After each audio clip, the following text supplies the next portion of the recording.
stórkostlegu texti sem býður upp á loforð, fyrirheit sáluhjálp fyrir alla. Hvernig sem fortíð þeirra kann hafa verið, alveg frá upphafi til enda. Hvort sem þeir hafa byrjað sem lítið börn í þessum syndum eða seinna. Í fyrra Korinthbréfi, þetta sama bréfi, en fyrsti kafli, byrjunarorðin, þar segir Páll, sem kallaði til að vera apostoli Jesú Krists, og Sósþenes, bróðirinn sem var með honum, þeir heilsa söfnuði Guðs í Korintu, þeim sem Guð hefur helgað í samfélagi við Jesú Krist og kalla þá til að lifa heilugu lífi. Við heilsum einnig öllu þeim sem allstaðar ákalla nafn drottins hos Jesú Krists, sem þeirra drottin og vor. Sjáu þið, hann skrifað þessum syndurum, hvort sem þeir hafa verið lygarar, þjófar eða eitthvað annað.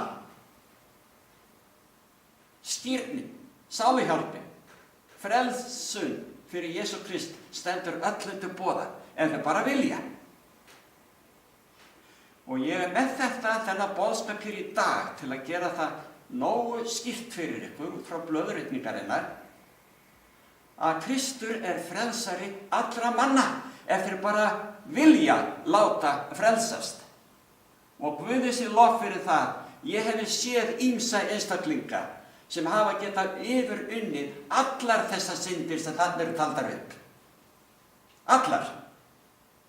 Og sumir þeirra vinna að því að hjálpa öðrum til frelsis í Jesú Kristi, þrátt fyrir erfiða byrjun eða erfitt uppeldi eða syndsamlegt fordæmi annarra. Og vitið það, vinir, við erum ekki fólk sem eigum að dæma aðra, en við eigum að boða þeim hjálpræði, frelsi í Jesú Kristi. Og það ég að leitast við að gera hér í dag af öllu kærleika. Við skulum bara halda áfram og skoða þessa mynd á tjaldinu.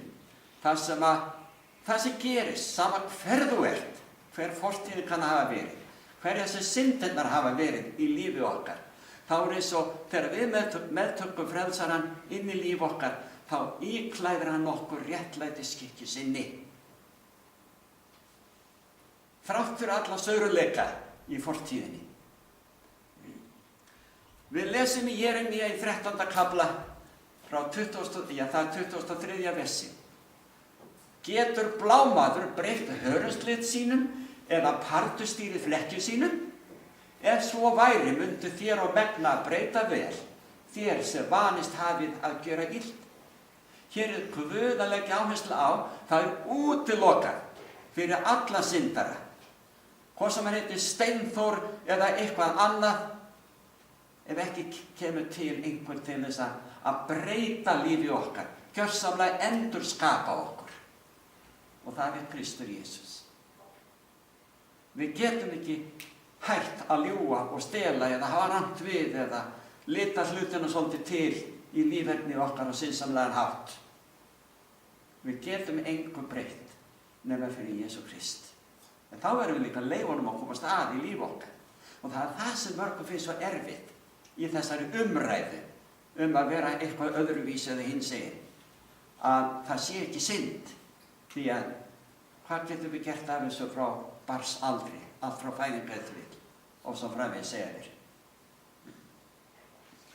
Mannkynið var skapað fullkomið. Mennirnir, karlar og konur áttu öll að lifa að eilífu í fullkomnu líferni. En svo var syndin laumað inn í mannkynið og við höfum öll verið gallagripir síðan. Með öðrum orðum, og ég endurtek þetta, við erum öll vansköpuð frá fæðingu. Sama hversu karlmannlegur og glæsilegur þú, vinur minn, hversu þú ert, kann að vera, eða yndislega fögur, þú, vinkona mín, kann að vera. Við erum öll gallagripir. Við erum syndur og þurfum á hjálp og endursköpun að halda. Í öðru